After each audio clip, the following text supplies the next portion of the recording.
Halo, gimana kabar kalian semuanya? Baik bukan?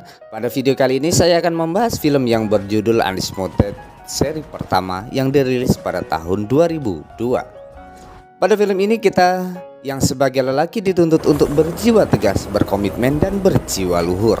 Oke, tanpa berlama-lama mari kita ulas. Cerita diawali dengan memperlihatkan sebuah penjara Sweetwater Press, di mana di situ rutin diadakan pertandingan tinju selama 6 bulan sekali dan telah mendapatkan izin dari pihak tertentu.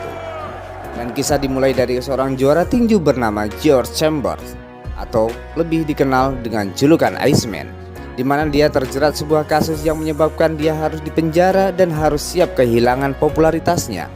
Bukan tanpa sebab, Iceman merupakan seorang yang arogan dan cenderung melakukan kekerasan setiap menyelesaikan masalah. Ketika masuk sel langsung diperlihatkan sikap arogansinya, di mana setiap Iceman berada, dia selalu merasa dia sebagai bintang yang harus diperlakukan khusus berbeda dengan tahanan lainnya. Tak lama datanglah seorang pria tua bernama Ripstein. Dia adalah orang yang sangat penting di penjara tersebut karena dia adalah orang yang mengatur semua pertandingan dan termasuk peraturan yang dia buat sendiri. Tak seperti yang lain, Ripstein justru tampak mengolok-olok Iceman bahwa mungkin di luar sana dia adalah sang juara, tetapi di penjara memiliki juara yang sesungguhnya, yaitu bernama Monroe. Monroe sendiri sudah 10 tahun mempertahankan gelar juara dan belum terkalahkan. Dan jika kita melihat film-film tentang tema penjara lain, bahwa sang karakter yang baru masuk ke penjara akan sangat ketakutan dan terintimidasi dengan suasana baru di penjara. Ini tidak bagi Iceman, karena hari pertama ia berbaur dengan narapidana lain, dia langsung melemparkan piring dengan tak peduli dengan keadaan sekitar. Iceman pun meminta teman satu selnya untuk menunjukkan mana yang namanya Monroe. Lalu dengan sombongnya Iceman mendatangi Monroe dan mengejeknya dan menampar wajahnya. Karena kejadian tersebut, Iceman dipanggil oleh kepala penjara. Dan karena dia seorang selebriti yang sedang naik daun, kepala penjara tak bisa berbuat banyak karena hal itu terjadi pada Iceman, maka akan menjadi berita besar di media. Saat berada di lapangan terlihat pria kecil bernama Redback.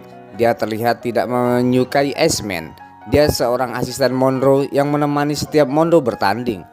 Ingin melewatkan kesempatan itu, Redback pun memukulnya. Tapi kenyataannya Iceman sedang mempermainkannya. Dan tiba-tiba Monroe sendiri banyak menghabiskan waktunya di sel dan hobi merangkai tusuk gigi untuk dijadikan kerajinan yang kreatif.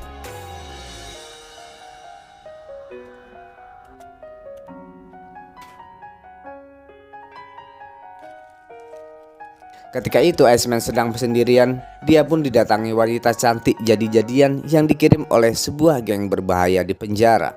Dia diminta untuk bergabung dengan mereka. Namun hasilnya malah geng tersebut dihajar habis-habisan oleh Iceman sendirian. Singkat cerita, saat laga akan digelar kembali, Ripstein pun meminta Monroe untuk bertanding dengan Iceman. Dan setelah berunding mengenai hadiah yang akan didapatkannya, Monroe pun menerima kesepakatan tersebut. Iceman sendiri ditawari untuk bertarung dengan imbalan dirinya dapat bebas bersyarat. Oleh karena Ripstein memiliki beberapa kenalan orang dalam dari pemerintahan yang bisa membuatnya kembali bebas. Tak ingin membuang waktu, mereka pun berlatih untuk bertanding.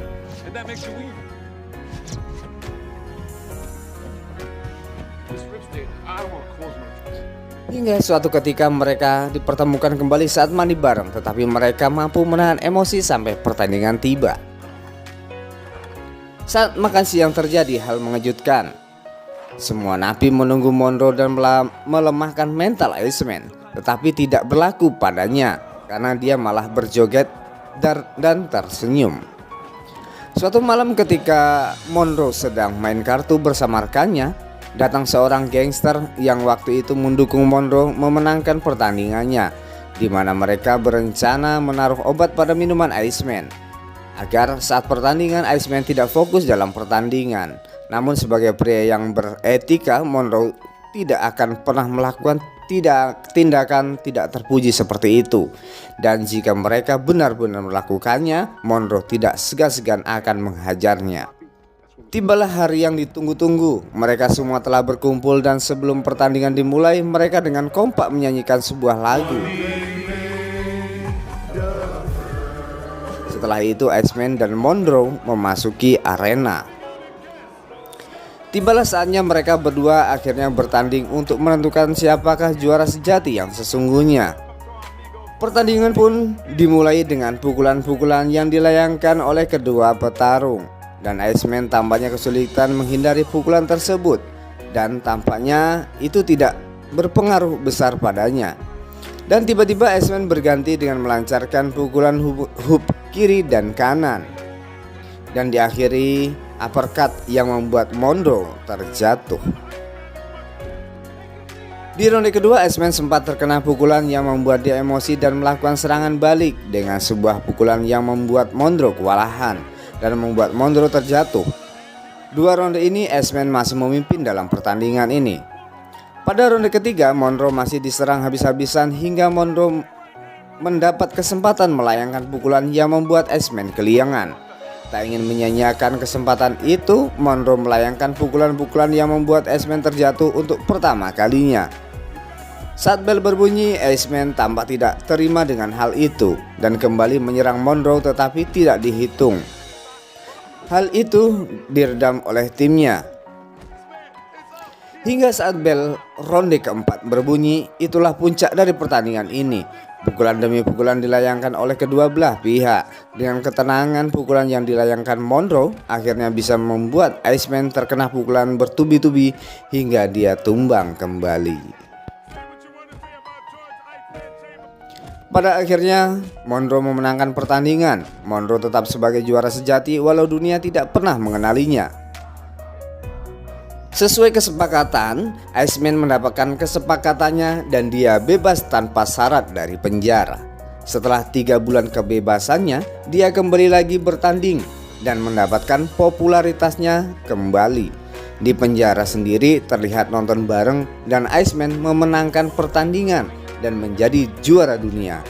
Dan dia tahu Monroe lah yang sebenarnya juara sejati yang sesungguhnya. Dan film pun tamat. Film ini memberi sebuah pesan bahwa di atas langit masih ada langit. Di antara yang kuat masih ada yang kuat. Jangan sombong karena kesombonganmu belum tentu bisa membuatmu menjadi lebih baik. Terima kasih. See you.